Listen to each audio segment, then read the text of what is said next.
Semoga kita semua masih mengingat audio awal prolog kelas online kedua ini. Di situ kita kisahkan salah satu cerita tentang seorang perempuan yang mendoakan ayahnya dengan doa yang tidak pernah kita sangka bersama. Namun ternyata hal itu bisa terjadi. Dan bisa jadi hal ini banyak pula terjadi di antara kita, meskipun tidak se-ekstrim itu. Perasaan seorang anak yang menyimpan dendam, sakit hati atas perilaku orang tuanya. Karena posisi dia sebagai anak tidak mampu untuk berontak, tidak mampu untuk protes, tidak mungkin pula untuk melawan, maka yang ada adalah menyimpan semua sakit hati itu dalam dirinya sendiri. Sebenarnya bisa jadi perselisihan itu bermula dari sang ayah atau orang tua. Dan bisa jadi pula perselisihan itu sebenarnya berawal dari diri sang anak. Maka sebenarnya tidak terlalu penting siapa yang benar, siapa yang salah dalam perselisihan itu. Karena perselisihan itu selalu ada. Persoalannya adalah bagaimana cara kita menyikapi, menyelesaikan konflik yang setiap hari mungkin akan kita temui dalam kehidupan kita. Dari kisah itu pula kita akhirnya bisa menyimpulkan bahwa setiap perselisihan itu selalu menimbulkan bekas yang tidak bisa dihindari. Bekas itu akan ada dalam diri orang tua atas perilaku sang anak. Bisa jadi pula bekas itu akan ada dalam diri sang anak atas perilaku orang tua. Jadi masing-masing dalam perselisihan itu menyimpan ingatannya sendiri-sendiri, menyimpan memorinya tentang konflik itu. Perselisihan itu pada akhirnya bukan semata-mata perbedaan cara pandang. Namun perselisihan itu pada akhirnya membuka perselisihan hati. Konflik akhirnya bukan lagi sekedar benturan kepentingan atau keinginan. Konflik antara orang tua dan ayah kadang adalah benturan harga diri dan ego masing-masing. Gesekan hati, benturan ego, benturan harga diri inilah yang akhirnya mengubah yang berawal dari perselisihan cara pandang, perbedaan pendapat menjadi perselisihan hati yang menyebabkan jauhnya jarak antara satu anak dengan anak yang lain, jauhnya jarak antara anak dengan orang tua.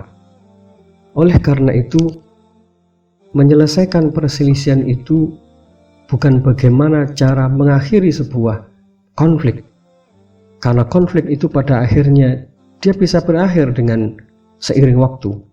Konflik itu mungkin berakhir dengan kompromi karena masing-masing pihak berusaha saling memaklumi. Bisa jadi pula konflik itu berakhir dengan saling kepahaman, saling memahami karena masing-masing telah belajar dan akhirnya memahami dan menemukan titik temu, jalan keluar atas perbedaan pendapat itu. Atau bahkan saling memahami sifat masing-masing sehingga bisa terjadi kesepahaman. Atau perselisihan itu bisa jadi justru meledak menjadi masalah jauh lebih besar. Atau yang terakhir, bisa jadi perselisihan itu berakhir dengan saling mendiamkan. Namun seiring waktu sebenarnya konflik itu akan menemukan jalan keluarnya sendiri-sendiri, baik dengan cara yang benar maupun dengan cara yang salah. Inilah yang perlu diwaspadai, karena konflik itu akan mencari jalan keluarnya sendiri-sendiri. Meskipun salah satu jalan keluarnya adalah mendiamkan. Karena mendiamkan itu salah satu jalan keluar dari konflik. Jadi apakah dengan kompromi, apakah dengan saling memahami, atau munculnya kemarahan yang meledak, atau hancur berantakan, atau saling mendiamkan, itu semua adalah bagian dari jalan keluar atas konflik. Nah, maka yang perlu kita waspadai dari konflik antara kita dengan orang tua, konflik itu akan mengalir menemukan jalannya. Dan tugas kita adalah membuatkan jalan agar konflik itu berakhir dengan kebaikan. Karena jika tidak, konflik itu akan mengalir dan menemukan jalannya sendiri-sendiri. Entah dengan kompromi, entah dengan saling memahami, entah dengan diledakkan, atau masing-masing pihak saling mendiamkan masalah itu. Maka konflik itu akan berakhir dengan seiring waktu. Tinggal masalah kesabaran kita. Namun persoalan yang paling penting adalah, dan ini yang tidak pernah berakhir atau sulit sekali berakhir, adalah menetralisir bekas-bekasnya. Itu sebabnya sesungguhnya menyelesaikan konflik bukanlah sekedar bagaimana cara mengakhiri sebuah masalah, namun menyelesaikan konflik pada hakikatnya adalah bagaimana menemukan cara untuk menetralisir dan menghapuskan bekas-bekasnya. Karena bekas itulah yang membuat hidup kita akhirnya punya persepsi yang negatif kepada anak. Bekas itu pula yang akhirnya membuat kita punya persepsi yang buruk atas orang tua kita. Dan bekas itu pula yang pada akhirnya mempengaruhi kehidupan kita pada saat kita berumah tangga. Dulu ketika kita di rumah bersama orang tua kita punya bekas yang jelek tentang rumah tangga bersama orang tua. Maka besar kemungkinan pada saat nanti kita berumah tangga dengan keluarga yang baru, bekas itu akan mudah muncul kembali. Kita dapati dalam salah satu riwayat dalam Sunan Abu Dawud, hadis ini riwayat yang sahih. Ada salah seorang yang dia berbaiat kepada Rasulullah dan ingin hijrah bersama Rasulullah.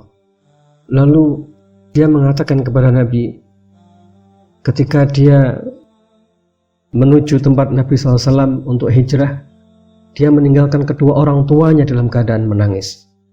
Maka kemudian Rasulullah SAW menyuruh laki-laki untuk kembali kepada kedua orang tuanya.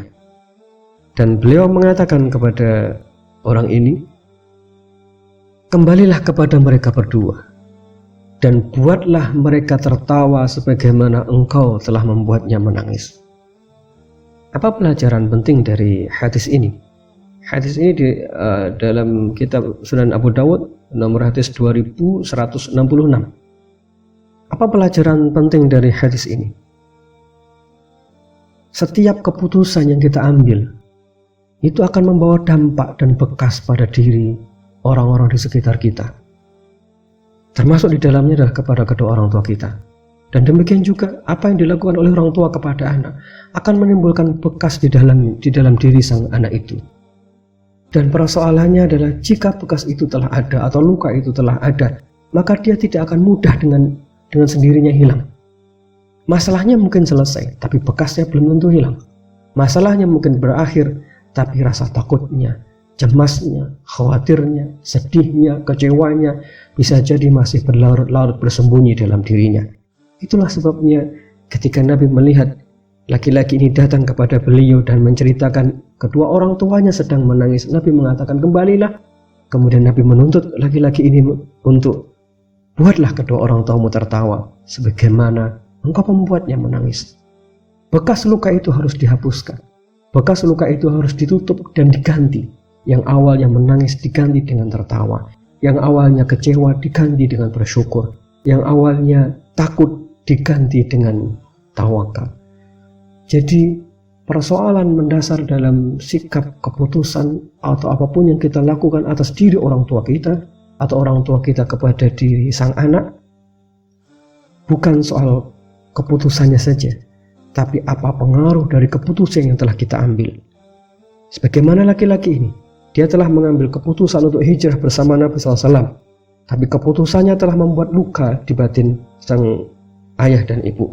Walaupun keputusan itu betul, walaupun keputusan itu benar, walaupun sang anak dalam situasi benar karena dia mengikuti Nabi SAW, namun di satu sisi ada hak nurani, hak hati orang tua yang harus dijaga. Dan itu tidak mudah dihapuskan kecuali sang anak kembali kepada orang tua dan melakukan hal sebaliknya.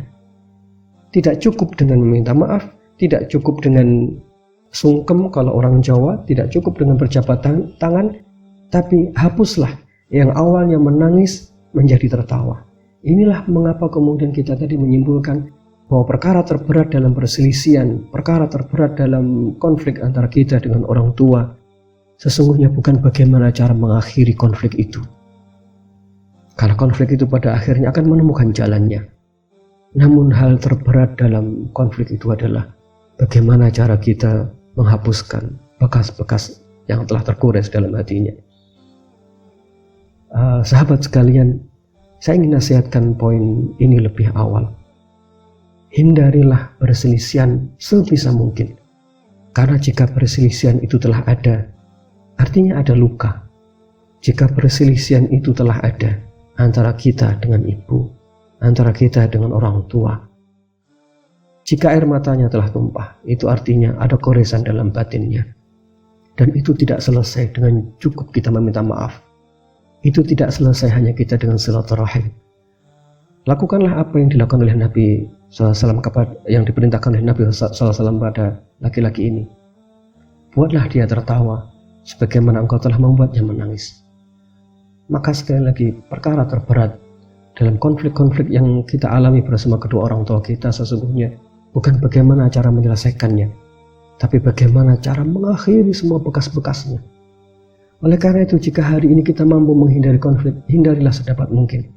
Karena menyelesaikan bekas itu jauh lebih berat, butuh waktu yang panjang, butuh ikhtiar yang lebih berat, jauh lebih berat dibandingkan dengan menyelesaikan konflik itu sendiri. Wallahu a'lam bishawab.